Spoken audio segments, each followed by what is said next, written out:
Hello friends and welcome to CSC. I am Bhavna Patidar here and friends, हम पढ़ रहे हैं संवैधानिक विकास और उसी के अंतर्गत आज हम देखेंगे भारत सरकार अधिनियम 1935 और इसके आगे का क्रम जारी रहेगा। तो फ्रेंड्स आइए वीडियो शुरू करते हैं, लेकिन उसके पहले आप सीएससी द एजुकेशन रिवॉल्यूशन को लाइक शेयर और सब्सक्राइब करना ना भूलें। साथ में बेल आइकन भी प्रेस करें ताकि आपको हमारे वीडियोस जैसे ही अपलोड हो वैसे ही नोटिफिकेशन मिल जाए। ठीक है फ्रेंड्स, आइए देखते हैं भारत सरकार अधिनियम 1935 के क्या क्या प्रावधान थे। वर्ष 1930 टू 32 में लंदन में हुए 3 गोलमेज सम्मेलन में संवैधानिक सुधारों से संबंधित संस्तुतियों के फलस्वरूप जो भारत सरकार अधिनियम 1935 है वह निर्मित किया गया। ठीक है, तो जो गोलमेज सम्मेलन हुए थे 3 हुए थे, याद रखिए, उन्हीं का परिणाम क्या हुआ कि भारत सरकार अधिनियम 1935 आया। ठीक है, और इसकी क्या क्या विशेषताएं हैं। भारत में सर्वप्रथम संघीय शासन प्रणाली की नींव रखी गई। ठीक है फ्रेंड्स, भारत एक संघ है, तो आप याद रखिए कि संघीय शासन प्रणाली की नींव कब रखी गई? 1935 के भारत सरकार अधिनियम के द्वारा। भारत सरकार अधिनियम 1935 और भी महत्वपूर्ण हो जाता है क्योंकि यहाँ से हमारे संविधान में या तो चीजें ज्यों के त्यों या कुछ परिवर्तन के साथ अपनाई गई है। संघ की 2 इकाइयां थी, ब्रिटिश भारतीय प्रांत तथा देशी रियासतें। तो जो अभी तक 1935 तक समय चल रहा था, यहाँ तक क्या हो रहा था कि संघ की 2 इकाइयां काम करती थी। एक तो ब्रिटिश भारतीय प्रांत और जो देशी रियासतें थी राजा रजवाड़ों की, यह दोनों काम करते थे। ठीक है, अभी तक यह था कि रियासतें स्वतंत्र तो नहीं थी, लेकिन इनको ब्रिटिश शासन द्वारा बोल दिया जाता था कि ठीक है, आप हमारे अंडर में रहिए और अपने अनुसार शासन करिए। ठीक है, उनके रूल्स और रेगुलेशंस के अकॉर्डिंग। और एक पूर्णतः ब्रिटिश भारतीय प्रांत होते थे जहाँ के नियम कानून और जहाँ की सारी व्यवस्थाएं कौन देखता था? ब्रिटिश शासन। और जो रियासतें थी इनके राजा महाराजाओं को बोल दिया जाता था कि ठीक है, आप अपना शासन चलाइए, राज करिए, लेकिन कुछ लिमिट्स में, हमारी लिमिट्स जो है उस बाउंडेशन से आप बाहर नहीं जाएंगे। इस तरह से 2 इकाइयां काम कर रही थी भारत में और इन दोनों से मिलकर ही क्या एक संघ बना था, है ना। तो केंद्र में द्वैत शासन की स्थापना अर्थात केंद्र तथा राज्य इकाइयों के मध्य शक्तियों का विभाजन किया गया। तो जैसे ही शक्तियों का विभाजन तो 1935 के पहले से ही स्टार्ट हो गया है, लेकिन अब क्या हुआ कि प्रांतों में द्वैत शासन प्रणाली इन्होंने पहले ही लागू कर दी थी, अब केंद्र में द्वैत शासन की भी स्थापना कर दी। इस प्रकार शक्तियों का विभाजन हो गया केंद्र तथा राज्यों के बीच। 3 सूचियों के अंतर्गत संघ सूची, प्रांत सूची और समवर्ती सूची। यह सूचियां आज भी हमारे संविधान में वर्तमान समय में है। ठीक है, प्रांत सूची यानी कि राज्य सूची दोनों एक ही है, या पहले समय में हम राज्य को प्रांत कहते थे इसलिए इसे प्रांत सूची बोल देते हैं। 3 तो वैसे ही है, संघ सूची यानी आपकी केंद्र सूची और समवर्ती सूची। संघ सूची वह सूची जिसपे केंद्र नियम कानून बनाएगा, प्रांत सूची यानी कि राज्य सूची जिस पर राज्य सरकार नियम कानून बनाएगी, और समवर्ती सूची वह सूची है जिस पर यह दोनों कानून बना सकते हैं। लेकिन अगर किसी कानून में विवाद है तो किसका कानून मान्य होगा? संघ सूची यानी कि केंद्र सरकार का कानून मान्य होगा। ठीक है, संघ सूची में 59 विषय थे, प्रांत सूची में 54 विषय थे और समवर्ती सूची में 36 विषय शामिल किए गए थे। कब? जब यह भारत सरकार अधिनियम 1935 बना था तब। वर्तमान में इन तीनों सूचियों में कितने विषय है आप नीचे कमेंट बॉक्स में जरूर लिखें। तथा अवशिष्ट शक्तियां गवर्नर जनरल के पास थी। ठीक है, अब अवशिष्ट शक्तियां क्या? अवशिष्ट आने वे शक्तियां जो बच गई थी, जो ना ही संघ सूची में शामिल की गई थी, ना प्रांत सूची में और ना ही समवर्ती सूची में। और ऐसी शक्तियां जिनकी जरूरत या तो कभी कभी होती थी या इन इन शक्तियों को इन तीनों में से कहीं पे भी नहीं रखा गया था, ऐसी शक्तियां किसके पास थी? गवर्नर जनरल के पास थी। और इन पे कानून कौन बनाता था? गवर्नर जनरल और उसकी परिषद। ठीक है, संघीय सूची में विदेशी कार्य, मुद्रा, नौसेना, थल सेना, वायुसेना, जनगणना जैसे विषय थे। तो संघीय सूची में जो भी मेन विषय आते हैं वह शामिल थे, जैसे कि विदेशी कार्य, ठीक है, मुद्रा, नौसेना, थल सेना, वायुसेना, उनसे रिलेटेड सारे सब्जेक्ट किसके पास थे? संघ के पास थे, जनगणना इत्यादि। प्रांतीय सूची में पुलिस, प्रांतीय लोक सेवा और जो भी लोकल विषय सब्जेक्ट्स होते हैं वह किसके पास आ जाते हैं? प्रांत के पास आ जाते हैं। समवर्ती सूची में कैसे विषय रखे जाते थे? दंड, विधि और प्रक्रिया। तो जो भी अपराध से संबंधित दंड विधि होती है, प्रक्रिया होती है, सिविल प्रक्रिया, विवाह एवं विवाह विच्छेद आदि इस प्रकार के विषय किसमें होते थे? समवर्ती सूची में। प्रांतों में द्वैध शासन को समाप्त कर दिया गया। ठीक है, अब इन्होंने क्या करा? 1935 के भारत सरकार अधिनियम के द्वारा कि जो द्वैध शासन प्रांतों में लागू किया गया था उसे अब समाप्त कर दिया। प्रांतीय स्वायत्तता का प्रावधान किया गया। ठीक है, इसे ध्यान रखिएगा कि प्रांतीय स्वायत्तता, अब स्वायत्तता यानी कि आप अपने खुद डिसीजन ले सकते हो। ठीक है, ऑटोनॉमस, स्वायत्तता को आप बोल सकते हो इंग्लिश में ऑटोनॉमस, यानी कि जो स्वयं के डिसीजन ले। 1937 में संघीय न्यायालय की स्थापना हुई और 1937 में संघीय न्यायालय की स्थापना होती है। किसके द्वारा? कौन से अधिनियम के द्वारा? 1935 के भारत सरकार अधिनियम द्वारा। आप नीचे कमेंट बॉक्स में लिखेंगे कि सुप्रीम कोर्ट की पहली बार भारत में स्थापना कब हुई थी और उसके पहले चीफ जस्टिस कौन रहे हैं। ठीक है, विवादों के निपटारे के लिए संघीय न्यायालय नहीं था, इसलिए क्या किया गया कि संघीय न्यायालय की स्थापना की गई थी। लेकिन ध्यान रखिएगा कि इन्होंने संघीय न्यायालय की स्थापना तो कर दी थी, लेकिन अंतिम अपीलीय न्यायालय कौन था? यह ब्रिटेन का प्रिवी काउंसिल था। ठीक है, अब ये प्रिवी काउंसिल कहाँ होता था? ब्रिटेन में होता था। और अगर ऐसे कोई विवाद आ जाते थे, ऐसे कुछ विवाद जिन पे अंतिम निर्णय नहीं हो पाता था, लाइक जिससे डिसीजन सेटिस्फैक्टरी नहीं आ पाता था, तो फिर वह केस कहाँ जाता था? ब्रिटेन। और ब्रिटेन में फिर उस पर सुनवाई होती थी और वहां का जो डिसीजन होता था वही फाइनल माना जाता था। तो अंतिम अपीलीय न्यायालय कहाँ था? यह प्रिवी काउंसिल ब्रिटेन का था। अंतिम अपीलीय न्यायालय वर्तमान समय में हम किसे बोल सकते हैं? तो भारत के सुप्रीम कोर्ट को हम अंतिम अपीलीय न्यायालय बोल सकते हैं। ठीक है, क्योंकि अगर हमारे यहाँ लोक अदालत या लोकल लेवल पर जो कोर्ट काम करते हैं, हाई कोर्ट में अगर जाते हैं, फिर उसके बाद में हम अगर डिसीजन से सेटिस्फाई नहीं है तो हम फिर सुप्रीम कोर्ट में अपील कर सकते हैं। इसी प्रकार इस टाइम यानी कि 1935 के समय में क्या होता था कि 1937 में संघीय न्यायालय की स्थापना तो कर दी गई भारत में, लेकिन अंतिम राइट किसके पास था? तो वो प्रिवी काउंसिल ब्रिटेन के पास था। ठीक है, भारत परिषद को समाप्त कर दिया गया। ठीक है, जो भारत परिषद को निर्माण किया गया था भारत राज्य सचिव के लिए, जो भारत में सबसे पहले तो रिपोर्ट देती थी भारत राज्य सचिव को, उसके बाद इसे विधायी परिषद भी बना दिया गया था कि ठीक है आप भारत में हो, भारत के लिए विधि का निर्माण कर सकते हो। लेकिन 1935 तक आते आते क्या हुआ कि इसे अब समाप्त कर दिया भारत सरकार अधिनियम द्वारा।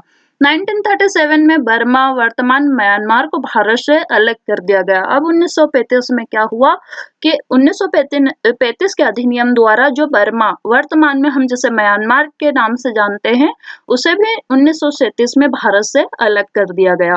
और इसी अधिनियम के द्वारा भारत में एक रिजर्व बैंक की स्थापना भी की गई थी। वर्तमान में रिजर्व बैंक के गवर्नर कौन है? अगर आपको पता है तो नीचे कमेंट बॉक्स में जरूर लिखें। साथ ही अगर आपको हमारे वीडियोस पसंद आते हैं तो लाइक और कमेंट करके जरूर बताएं। और अगर आपने अभी तक हमारे चैनल को सब्सक्राइब नहीं किया है तो जरूर करें, आपको ऐसे वीडियोस मिलते रहेंगे। दलित, जातीय, महिला और मजदूर वर्ग के लिए अलग से निर्वाचन की व्यवस्था की गई थी। तो अब क्या हुआ? इन्होंने अभी तक हमने देखा था कुछ समय पहले तक महिलाओं को अधिकार नहीं था मतदान करने का। जैसे ही समय बीतता है वैसे ही महिलाओं को अधिकार दिया जाता है। फिर हमने देखा था कि 1909 के एक्ट के द्वारा यह क्या करते हैं, पार्लियामेंट सुधार के द्वारा सांप्रदायिक निर्वाचन प्रणाली की नींव रखते हैं और उसके तहत मुस्लिमों को पृथक से निर्वाचन प्रणाली देते हैं। ठीक है, अब यहाँ भारत शासन अधिनियम के द्वारा यह इसको और विस्तारित करते हैं और क्या करते हैं, दलित, जातीय, महिला और मजदूर वर्ग के लिए अलग से निर्वाचन की व्यवस्था, तो यह ध्यान रखिएगा, और मताधिकार का विस्तार करते हैं। इस प्रकार से यह आपके प्रावधान हुए 1935 के भारत सरकार अधिनियम के। उसके बाद आता है कैबिनेट मिशन 1946 में। कैबिनेट मिशन क्यों आता है और क्या इसके प्रावधान है वो हम देखेंगे एक एक करके। ठीक है, तो क्या होता है कि भारत की राजनीतिक समस्या के समाधान के लिए ब्रिटिश सरकार ने वर्ष 1946 में कैबिनेट मिशन भारत भेजा। अब 1946 तो ध्यान रखिए कि हम अब आजादी के बहुत करीब है। ठीक है, 1947 हमको आजादी मिल जाती है 1947 में, लेकिन यह समय कब का है? 1946 का। तो होता यह है कि इस समय तक जो हमारे फ्रीडम फाइटर्स रहे हैं, जो हमारे पॉलिटिकल नेता रहे हैं, उन्होंने बहुत कोशिशें की कि देश को आजादी मिले, ठीक है। लेकिन अभी भी 1946 तक हम क्या अंग्रेजों के गुलाम हैं, ठीक है। लेकिन अब जैसे ही टाइम बीतता है और प्रेशर डाला जाता है ब्रिटिश गवर्नमेंट पर हमारे फ्रीडम फाइटर्स द्वारा, हमारे पॉलिटिकल लीडर्स के द्वारा, तो क्या होता है कि वहां से ब्रिटिश शासन ब्रिटेन से कैबिनेट मिशन भेजता है। और यह कैबिनेट मिशन भारत में कब आता है? 1946 में। किस लिए आता है? कि यार भारत के राजनीतिक समस्या के समाधान के लिए। क्योंकि आप देखिए, हम आजादी के बहुत करीब है और इस समय तक हमारे देश में राजनीतिक रूप से बहुत ही उथल-पुथल चल रही है, ठीक है? स्थिरता बिल्कुल भी नहीं है। इस मिशन में ब्रिटिश मंत्रिमंडल के 3 सदस्य थे और इन 3 सदस्यों के नाम याद रखिए। कौन-कौन थे इसके सदस्य? Pethick Lawrence, sir Stafford Cripps और एवी अलेक्जेंडर। तो कैबिनेट मिशन में ये 3 सदस्य थे, इनके नाम आप ध्यान रखिएगा। ब्रिटिश भारत और देशी रियासतों को मिलाकर एक भारतीय संघ का गठन किया जाना। तो अब यह हम आजादी की मांग कर रहे थे कि ठीक है, अब हमें आजादी दो, हम हमारे देश का रूल खुद कर सकते हैं, ठीक है। तो कैबिनेट मिशन भारत आता है और क्या बोलता है कि ब्रिटिश भारत जो भी है, ब्रिटिश आधिपत्य क्षेत्र और देशी रियासतों को मिलाकर क्या करेंगे? भारतीय संघ का गठन किया जाएगा। ऐसा प्रावधान होता है कुछ कैबिनेट मिशन में, ठीक है। विदेश रक्षा और संचार विभाग संघ के अधीन होंगे और इन्होंने सब्जेक्ट भी बता दिए थे कि कौन कौन से सब्जेक्ट यानी कि विषय संघ के अधीन होंगे। हमने देखा है कि द्वैत शासन व्यवस्था लागू है संघ और संघ और प्रांत, ठीक है। तो इन्होंने क्या किया कि संघ के अधीन कौन से विषय रखे? विदेश, रक्षा और संचार। क्योंकि ये तीनों विषय अभी वर्तमान में भी संघ के अधीन ही है। यह मेन सब्जेक्ट है, इसीलिए जहां ज्यादा पावर होगी वहीं पे यह सब्जेक्ट रहेंगे। और संघ को इनके लिए धन एकत्र करने का अधिकार भी दिया, ठीक है। संघ के अपने कार्यपालिका और विधायिका होगी जिसमें ब्रिटिश भारत तथा देशी रियासतों के प्रतिनिधि शामिल होंगे। तो आप कुछ वर्तमान परिस्थिति को याद रख सकते हैं कि कैसे आज वर्तमान समय में कार्यपालिका, विधायिका और न्यायपालिका काम करती है। ठीक वैसे ही इस समय क्या हुआ? कैबिनेट मिशन के द्वारा क्या प्रावधान दिया गया कि संघ के अब अपने एक कार्यपालिका होगी और विधायिका होगी, ठीक है। जिसमें सदस्य कहाँ से शामिल होंगे? ब्रिटिश भारत से भी और देशी रियासतों से भी। ऐसा प्रावधान रखा गया है क्योंकि अभी ऐसा कुछ हुआ नहीं है। फिर आगे आते हैं और देखते हैं कि भारत पर ब्रिटिश सरकार की प्रभुसत्ता को समाप्त कर दिया जाएगा।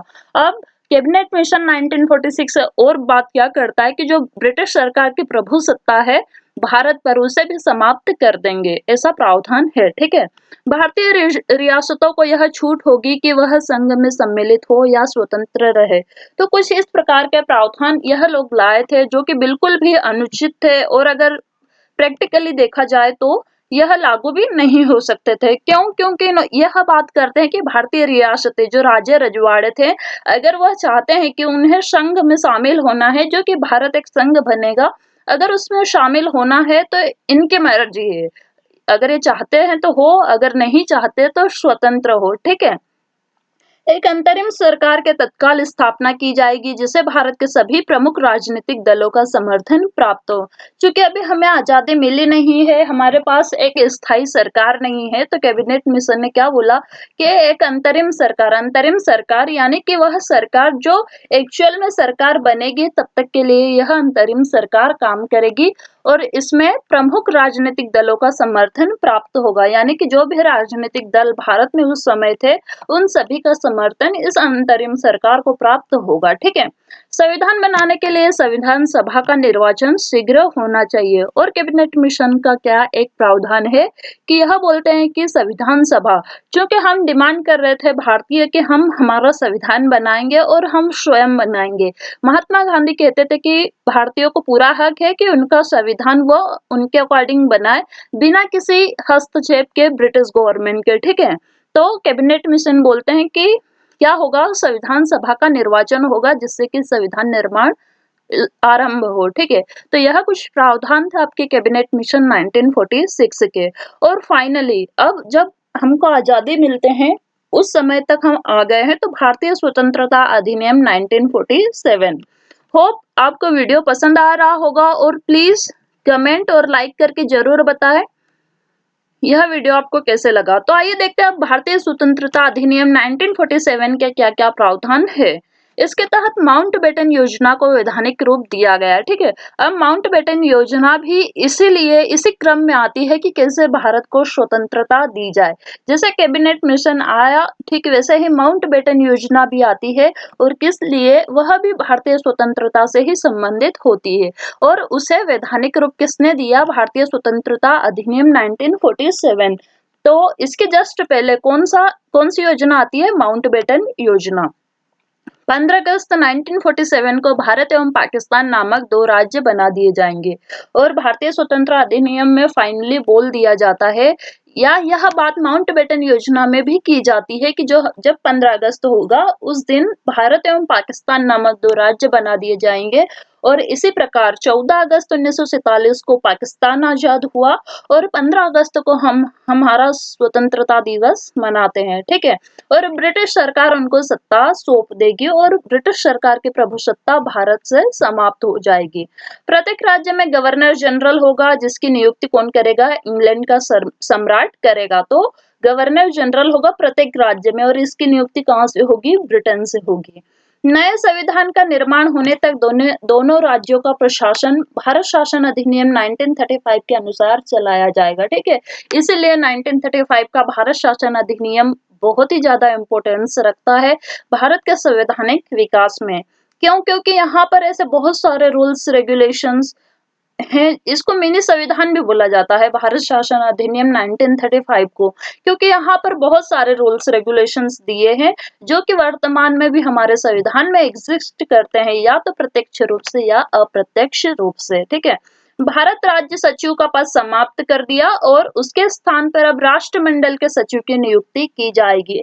हमने देखा था कि इसके पहले भारत राज्य सचिव की जो परिषद थी उसको भी समाप्त कर दिया है। अब क्या था, इस भारतीय स्वतंत्रता अधिनियम 1947 के द्वारा क्या किया कि जो भारत सचिव की पोस्ट होती थी उसे भी अब समाप्त कर दिया और उसके स्थान पर क्या, राष्ट्रमंडल के सचिव की नियुक्ति की जाएगी। राष्ट्रमंडल देश वह देश होते हैं जहां पर कभी ब्रिटेन की कॉलोनी रही है, ठीक है। जो देश ब्रिटेन के गुलाम रहे हैं कभी न कभी, उन्हीं देशों का ग्रुप मिलाकर क्या कहा जाता है? राष्ट्रमंडल कहा जाता है, यानी कि कॉमनवेल्थ, ठीक है। देशी रियासतों पर ब्रिटेन के संप्रभुता का अंत कर दिया जाएगा और देशी रियासतों को ये लोग पहले ही बोल रहे हैं कि आप, ठीक है, अगर भारत संघ में शामिल होना चाहे तो हो सकते हैं या फिर स्वतंत्र रह सकते हैं। इसी प्रकार यह बोल रहे हैं कि देशी रियासतों पर ब्रिटेन के संप्रभुता का अंत कर दिया गया। उनको भारत या पाकिस्तान किसी भी राज्य में सम्मिलित होने और अपने भाग्य संबंधों का निर्णय करने की स्वतंत्रता प्रदान की गई। और क्या कहा गया कि अब आप जिसमें शामिल होना चाहिए, या तो पाकिस्तान या भारत, या आप स्वतंत्र रहें, आपकी इच्छा। और इन्होंने देशी रियासतों पर यह निर्णय छोड़ दिया, ठीक है। इसके बाद क्या होता है कि अब हम आजाद हो चुके हैं 1947 में। 15 अगस्त 1947 को भारत आजाद हो जाता है और फिर इसके बाद क्या होता है कि अब हमें संविधान निर्माण की जरूरत है। चूंकि आजादी तो हमें मिल गई है, लेकिन एक संविधान के निर्माण को लेकर संविधान का निर्माण करना है और उसी के लिए संविधान सभा चाहिए, ठीक है। यह सब तो होगा, लेकिन उसके पहले अब ब्रिटिश प्रभुसत्ता का भारत में अंत हो गया है। इसका मतलब यह हुआ कि 15 अगस्त के दिन से ही भारत में सरकार चाहिए जो कि भारत का शासन देख सके उन तात्कालिक परिस्थितियों में, ठीक है। उसके लिए क्या होता है कि अंतरिम सरकार का गठन होता है और अंतरिम सरकार वही कि जब तक एक्चुअल में सरकार आ जाती है इलेक्ट होके, ठीक है, तब तक के अंतरिम सरकार कार्य करेगी। फिर कैबिनेट मिशन द्वारा प्रस्तुत योजना के तहत 24 अगस्त 1946 को अंतरिम सरकार की घोषणा की गई। तो अंतरिम सरकार का गठन करने की विचार किसमें था? कैबिनेट मिशन में था, ठीक है। और इसकी घोषणा कब हुई? 24 अगस्त 1946। फिर 2 सितंबर 1946 को नेहरू के नेतृत्व में अंतरिम सरकार गठित की गई, ठीक है। तो अंतरिम सरकार का नेतृत्व किसने किया था? जवाहरलाल नेहरू ने, ठीक है। कब? 2 सितंबर 1946 को, जिसमें मुस्लिम लीग भागीदार नहीं थी 1946 तक, ठीक है। परंतु 26 अक्टूबर 1946 को मुस्लिम लीग सरकार में शामिल हो गई और इसका क्या उद्देश्य था मुस्लिम लीग का कि यह अंतरिम सरकार में आके क्या करेगी कि परिषद के भीतर रहकर पाकिस्तान के लिए लड़ना था, यह पृथक से पाकिस्तान चाहते थे। क्योंकि वो हमने भारत सरकार अधिनियम 1935 देखा था, कैबिनेट मिशन देखा था, उसी के अंतर्गत हमने भारतीय स्वतंत्रता अधिनियम 1947 भी देख लिया। लेकिन यह उसके पहले की बात है जो हो रही है 1946 में, ठीक है, जब कैबिनेट मिशन आया था, यह उस ईयर की बात है अंतरिम सरकार का, ठीक है। अब अंतरिम मंत्रिमंडल में कौन कौन सदस्य थे, ठीक है, देख लेते हैं एक नजर। लॉर्ड माउंटबेटन कार्यकारी परिषद के अध्यक्ष, या फिर आप यह बुक से यह लिस्ट रेफर कर ले और देख लीजिए। फिर स्वतंत्र भारत का पहला कैबिनेट गठित होता है। जैसे ही अंतरिम सरकार का कार्य होता है, संविधान निर्माण होता है, और वैसे ही स्वतंत्र भारत का पहला कैबिनेट भी आता है। और उसमें क्या, जवाहरलाल नेहरू यह क्या थे, भारत के पहले प्रधानमंत्री थे। और इनके पास और भी विभाग थे, जैसे कि राष्ट्रमंडल, विदेशी मामले तथा वैज्ञानिक शोध। और यह इस कैबिनेट 1947 के कैबिनेट की लिस्ट भी आप बुक से रेफर कर सकते हैं, ठीक है। और यह था आज का हमारा वीडियो। होप सो आपको पसंद आया होगा। कल से हम संविधान सभा के बारे में पढ़ेंगे, और यहाँ आपका फिनिश होता है संवैधानिक विकास। एंड थैंक यू वीडियो देखने के लिए। तब तक के लिए keep visiting CSC and thank you very much.